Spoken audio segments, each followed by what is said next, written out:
शेतकऱ्यांना मोदीजींनी 6,000 रुपये देणं सुरू केलं, तर महाराष्ट्र सरकारने निर्णय केला आणि त्याच्यासोबत 6,000 रुपये महाराष्ट्र सरकारने देखील नमो शेतकरी सन्मान योजनेतून देण्याचा निर्णय केला.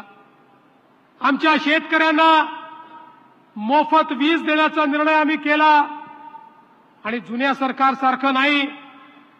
काँग्रेसच्या काळातही मोफत वीज एकदा दिली होती.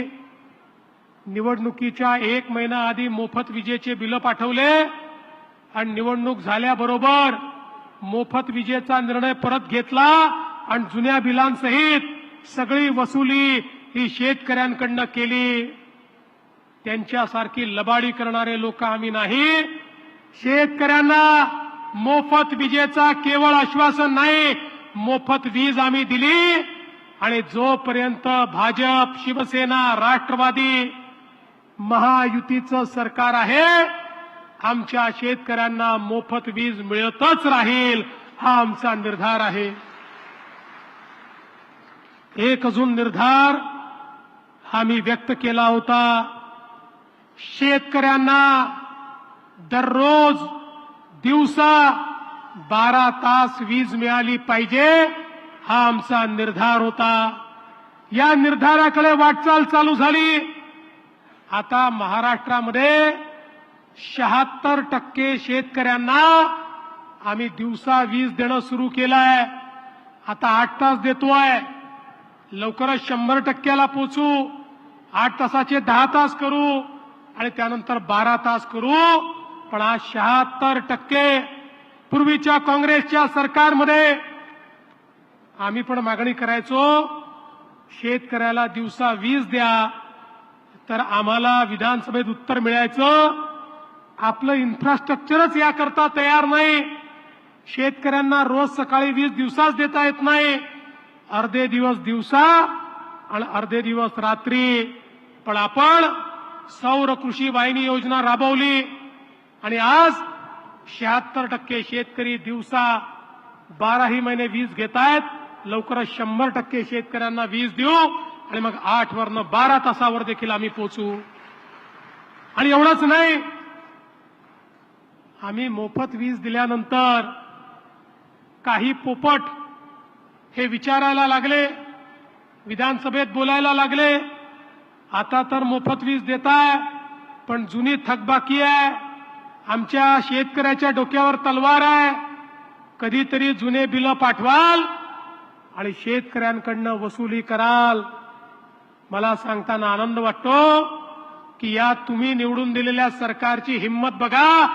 आम्ही निर्णय केला, शेतकऱ्यांचे जवळजवळ 55,000 कोटी रुपयाचे थकीत बिल हे कायमचे माफ करतो आणि शेतकऱ्यांना लवकरच ही प्रक्रिया पूर्ण करून नो ड्यूजचे पत्र आम्ही देणार. उद्या कोणाचंही सरकार आलं तरी शेतकऱ्याकडनं हे 55,000 कोटी रुपये ते वसूल करू शकणार नाहीत. अशा पद्धतीचा निर्णय आपल्या सरकारने या ठिकाणी घेतलाय. हे सगळं करत असताना आपल्याला कल्पना आहे, विधानसभेच्या निवडणुकीच्या वेळी शेतकऱ्यांच्या कर्जमाफीची योजना आपण घोषित केली होती. बंधू भगिनींनो, ही योजना घोषित केली, आपल्याला भरभरून लोकांनी निवडून दिलं, शेतकरी, गावकरी सगळ्यांनी मतं दिली. सरकार आलं, त्यानंतर जिल्हा परिषद निवडून दिली, महानगरपालिका निवडून दिली, नगरपालिका निवडून दिली. सगळा विश्वास आपल्यावर टाकला. लोकांना वाटत होतं आता काही हे कर्जमाफी करत नाही, कारण आता यांना निवडणूक थेट 29 साली आहे, केलीच तर लोकसभेपूर्वी 29 मध्ये कर्जमाफी करतील. तेव्हा अनेक विरोधक त्या ठिकाणी असं बोलत होते, कर्जमाफी होणार नाही.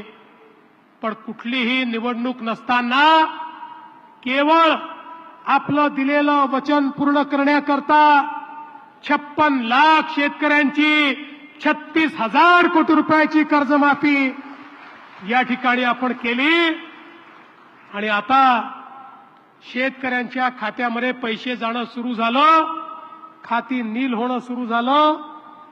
काही छोट्या छोट्या अडचणी येतात, त्या अडचणी देखील आपण दूर करतो आणि शेतकऱ्यांना कर्जमुक्त करण्याचं काम हे आपल्या सरकारने या ठिकाणी केलं. हे करत असताना 2017ला आपण कर्जमाफी दिली होती.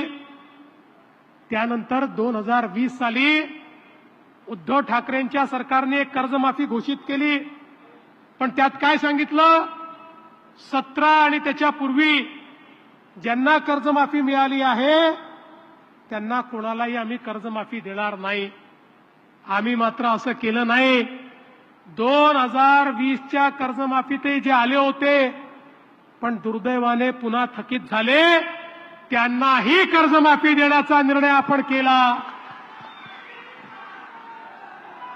आणि कुठल्याही अटी नाही, विना अट 2 लाखापर्यंत कर्जमाफी दिली.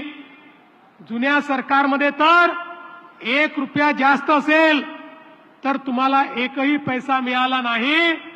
आम्ही सांगितलं जास्त कर्ज असेल 2 लाख आम्ही देतो, वरचे पैसे तुम्ही भरा. त्यांनाही कर्जमाफी देण्याचा निर्णय हा आपल्या सरकारने या ठिकाणी केला. आणि म्हणून बंधू भगिनींनो, हे शेतकऱ्याचं सरकार आहे.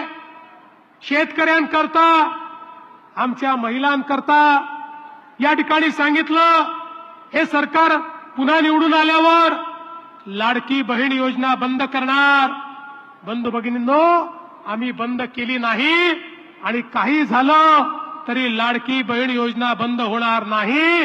5ही वर्ष लाडक्या बहिणींना आम्ही पैसे देतच राहू. पण आता लाडक्या बहिणींना लखपती दिदी करायचा निर्णय झालाय. 50 लाख माझ्या बहिणी लखपती दिदी झाल्या आहेत. आता 1 करोड बहिणींना लखपती दिदी आपल्याला करायचं आहे आणि त्या दिशेनं आपली वाटचाल चालू आहे. आज मराठवाड्यामध्ये मला आनंद आहे. कायम दुष्काळी असलेला माझा मराठवाडा, याला नेहमी करता दुष्काळ मुक्त करण्याचं काम आपण करतोय.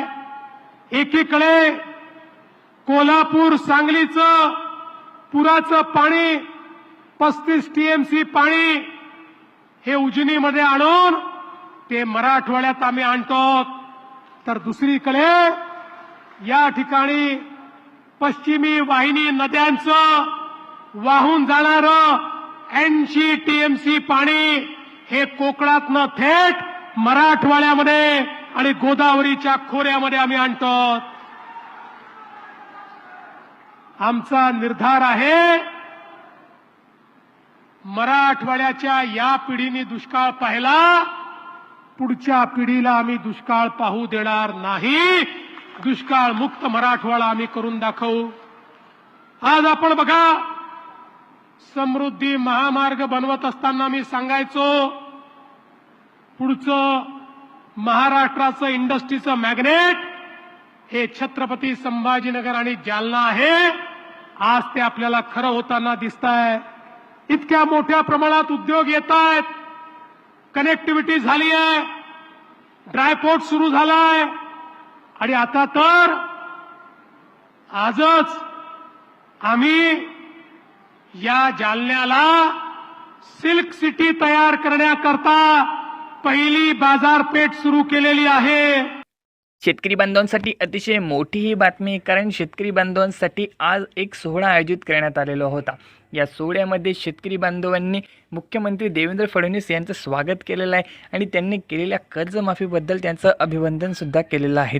सोबतच शेतकरी बांधवांसाठी एक महत्त्वपूर्ण अपडेटसुद्धा समोर आलेली आहे. आता शेतकरी बांधवांचा जो नमो शेतकरीचा हप्ता आहे त्याबद्दलसुद्धा अपडेट त्यांनी या व्हिडिओच्या माध्यमातून दिलेलं आहे. उद्या 15 ऑगस्ट या असणाऱ्या स्वातंत्र्य दिनानिमित्त ज्या शेतकरी बांधवांच्या खात्यामध्ये कर्जमाफीची रक्कम अजूनही जमा झालेली नव्हती, फायनली त्यांच्या खात्यावरती ही रक्कम उद्या जमा करण्यात येणार आहे. कारण उद्या महत्त्वपूर्ण सण असल्याने या सणानिमित्त प्रत्येक शेतकरी बांधवांच्या खात्यामध्ये रक्कम पोहोचली पाहिजे, हा त्यांचा उद्देश आहे. सोबत नमो शेतकरी सन्मान निधी योजनेचा हप्ता अजूनही शेतकरी बांधवांच्या खात्यामध्ये जमा होऊ शकला नाही, त्याची सुद्धा तरतूद करण्यात आलेली आहे आणि उद्याच्या दिवशी शेतकरी बांधवांच्या खात्यामध्ये ही रक्कम सुद्धा जमा केली जाणार आहे. जे शेतकरी बांधव पीएम किसान योजनेमध्ये आधीच पात्र आहेत, सर्व शेतकरी बांधवांना नमो शेतकरी योजनेचा हप्ता देखील वाटप केला जाणार आहे. जर तुम्हाला कर्जमाफीचा लाभ अजूनही भेटला नसेल, तुमचे नाव यादीमध्ये समाविष्ट झाले नसेल, तर तुमच्यासाठी सुद्धा आता एक महत्त्वपूर्ण अपडेट या व्हिडिओच्या माध्यमातून आलेली आहे. तुम्ही तुमचं नाव त्यामध्ये समाविष्ट करू शकता.